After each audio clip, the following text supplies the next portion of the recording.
ذرا آپ دیکھ لیجئے، سن لیجئے، میں مولانا صاحب کی پہلے بھی یہی باتیں تھیں، تب ان کے ساتھ کون کھڑا ہوا تھا، اب بھی وہی باتیں، اور آج ان کے ساتھ کون کھڑا ہوا.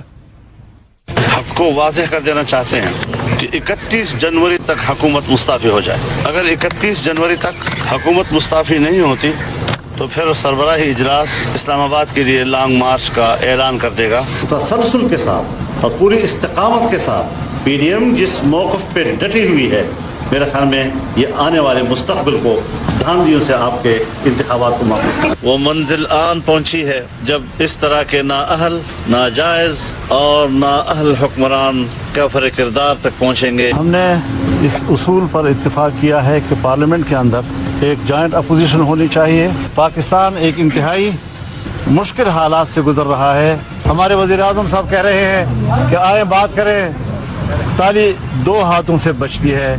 میرے خیال میں یہاں دو ہاتھ نہیں ہیں کہ جو قریب ہو کر تالی بجا سکیں. یہاں ایک ہی ہاتھ ہے جو قوم کے چہرے پر تھپڑ مارتا ہے اور تھپڑ کی گونج آ رہی ہے. وہی باتیں تھیں تب احسن اقبال صاحب، مریم نواز، بلاول بھٹو، شہباز شریف، اچک صاحب کھڑے ہوئے ہیں. آج بھی وہی بات ہے، صرف ان میں سے اچک صاحب کھڑے ہوئے ہیں ساتھ، بعد پھر اسد کیسر صاحب آ گئے ہیں، دوسرے لوگ آ گئے ہیں. تو سمجھ نہیں آ رہی کہ یہ کس قسم کی سیاست چل رہی. وہی باتیں ہیں، صرف جو ہم نوا ہیں وہ بدلتے رہتے ہیں. ہم تو اپنی جگہ پہ کھڑے ہیں نا، ہم تو وہی کہہ رہے ہیں جو کل کہہ رہے تھے. یہ ہمارے آس پاس لوگ بدلی ہوئے ہیں. ایسا ہے کہ حالات اس نہج پہ پہنچ گئے ہیں. آپ ملک میں دیکھ لیجئے نا، 2 صوبے اور پلس آزاد کشمیر. اس وقت آپ تقریباً جو ہے نا، میں کوئٹہ سے آج جا کے واپس آیا ہوں، اور کوئٹہ کے علاوہ باقی تقریباً جو ہے نا بلوچستان آپ نو بو ایریا بن گیا. کوئی فاتحہ پہ نہیں جا سکتا انٹیریئر میں کسی طرف بھی، پشتون ایریا میں بھی، بلوچ ایریا میں بھی. بڑا مشکل ہو گیا ہے. اور اس کے بعد جو ہے نا جو کچھ کہا جا رہا ہے یا جو کچھ جو ہے نا بائی لیجسلیشن حاصل کرنے کی مزید کوشش ہو رہی ہے، وہ بہت تکلیف دہ ہے. اداروں کے مضبوط کرنے میں ہم اس کے حامی ہیں، دستور کے اندر رہنے میں، دستور کے اندر پالیٹکس کرنے میں ہم اس کے حامی ہیں، پارلیمان کے ہم حامی ہیں. لیکن مجھے کامران بھائی یہ بتائیں، بلوچستان میں آپ کی محمود خان اچکزئی کے ساتھ سیاسی عداوت ہے، وہاں پہ آپ کا کلیش ہے. کے پی میں آپ کا پی ٹی آئی کے ساتھ ہے. آپ کہتے ہیں جی پی ٹی آئی نے ہماری سیٹیں چرا لی ہیں ساری. دونوں طرف آپ کے سیاسی تھے، تو یہ دونوں کے ساتھ مل کے کیسے چلیں گے آپ؟ نہیں، محمود خان صاحب کے ساتھ ہمارا ٹھیک ہے. اس پہ پچھلے الیکشن 2024 میں دیکھیے گا کہ 2024 میں ہم نے محمود خان صاحب ایک سیٹ پہ جیتے نا، کوئٹہ کی سیٹ پہ، تو ہم نے اپنا اس میں وڈرا کروایا تھا ان کے اگینسٹ، بلکہ چمن کی سیٹ پہ جیتے. یہ ساری میں معافی چاہتا ہوں، اس میں جمال شاہ کو جیتا ہوا ڈکلیئر کیا تھا مسلم لیگ نون کے. تو ہم نے کوئٹہ کی سیٹ پہ اپنا جو ہمارا کینڈیڈیٹ تھا مفتی روزی خان صاحب تھے، وڈرا کروایا تھا. حالانکہ ان کی پوزیشن بڑی اچھی تھی ہمارے کینڈیڈیٹ کی بھی. تو ہم نے وڈرا کروایا تھا محمود خان صاحب کے لیے، ہم نے راستہ چھوڑا تھا. محمود خان صاحب نے اپنا کینڈیڈیٹ پشین کی سیٹ پہ مولانا کے سامنے وڈرا کروایا تھا. تو ہم نے پہلے بھی 2024 میں ایک دوسرے کو اکوموڈیٹ کیا. تو مولانا صاحب ان سے ایک سٹیپ پیچھے بیٹھ کے تیار ہیں؟ وہ لیڈر آف دی اپوزیشن ہے، تو ایک سٹیپ نیچے بیٹھنے پہ تیار ہے مولانا صاحب؟ جی کیوں نہیں، کیوں. محمود خان صاحب ہمارے لیے بہت محترم ہے. اور یہ پی ٹی آئی والے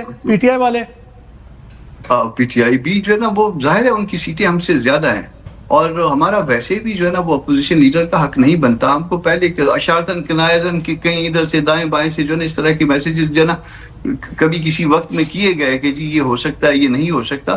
تو وہ ہم نہیں چاہتے تھے کہ وہ ایسے گھوڑے پہ بیٹھے جو کہ ہمارا نہیں ہے. جو یہ سیٹیں پی ٹی آئی کی ہیں، اور پی ٹی آئی کا حق ہے کہ وہ جس کو مرضی اپوزیشن لیڈر بنائے، اور جس کے ساتھ مرضی چلے یا جس کے ساتھ نہ چلے وہ اس کی حق ہے. ہماری سیٹیں جتنی ہیں وہ ہیں اس وقت کی حقیقت ہے، بھلے اس کی کہ ہم اس پہ ریزرویشن. میں ڈاکٹر صاحب سے پوچھوں نا، آپ دونوں کی تو اتنی محبتیں جاگ گئی ہیں ڈاکٹر صاحب، آپ لوگ پریشان کیوں نہیں ہیں؟ بلاول بھٹو الٹی گنتی کر رہے ہیں، مولانا فضل الرحمان نے اکٹھا کر لیا ہے، ان کے ساتھ بھی بیٹھ گئے ہیں. وہ کہتے ہیں مل کے کریں گے. اگر ان لوگوں نے منا لیا پیپلز پارٹی کو، پھر کیا بنے گا آپ لوگوں کا؟ پہلے پیپلز پارٹی کی بات کر لیتے ہیں مالک صاحب. دیکھیں، جب آپ ایک دوسرے کے مد مقابل الیکشن لڑ رہے ہوتے ہیں، چاہے آپ مرکز میں اتحاد میں ہی کیوں نہ ہو، تو ان جگہوں پہ جہاں آپ مد مقابل ہوتے ہیں، پولیٹیکل اپوننٹ ہوتے ہیں، آپ کے کینڈیڈیٹس ایک دوسرے کے خلاف لڑ رہے ہوتے ہیں، آپ جا کے اس دوسری جماعت کے خلاف ڈرامہ تھا وہ جو لڑائی تھی آزاد کشمیر والی، اسے کہتے ہیں ہلکی پھلکی سیاسی موسیقی. ڈرامہ بیسکلی نورا کشتی کے نا، ڈرامہ نہیں تھا. اس کا آغاز پاکستان پیپلز پارٹی نے کیا. انفارچونیٹلی بیانات جو ہے ان کی طرف سے متنازع آنا شروع ہوئے، انہوں نے کشمیر کے کریڈیبل الیکشن کو متنازع بنانے کی کوشش کی اور ہم نے انہیں سمجھایا کہ یہ کام نہ کریں. آپ کو ان لوگوں آپ یہ بتائیں آپ کو ان لوگوں کی فکر ہے کہ اگر ہمارے میں اختلاف ہوا یہ ہمیں کھا جائیں گے؟ شیر آ جائے. اس جملے کا دوسرا حصہ مکمل کروں گا تو آپ کو بات سمجھ آئے گی کہ میں نے یہ کیوں کہا ہے کہ ہلکی پھلکی موسیقی جو پہلے جی بی اور پھر کشمیر سے اس کا آغاز ہوا. مرکزی قیادت دیکھیں آپ پی ایم ایل این کی، وہ کون ہیں؟ ان کی ٹاپ لیڈرشپ میں زرداری صاحب ہیں، اس کے بعد of course chairman Bilawal Bhutto Zardari صاحب ہیں، ہماری ٹاپ لیڈرشپ میں میاں محمد نواز شریف صاحب ہیں، اور پھر اس کے بعد پرائم منسٹر صاحب ہیں اور سی ایم ہیں. ان کی طرف سے آپ کو کوئی اس طرح کے تند و تیز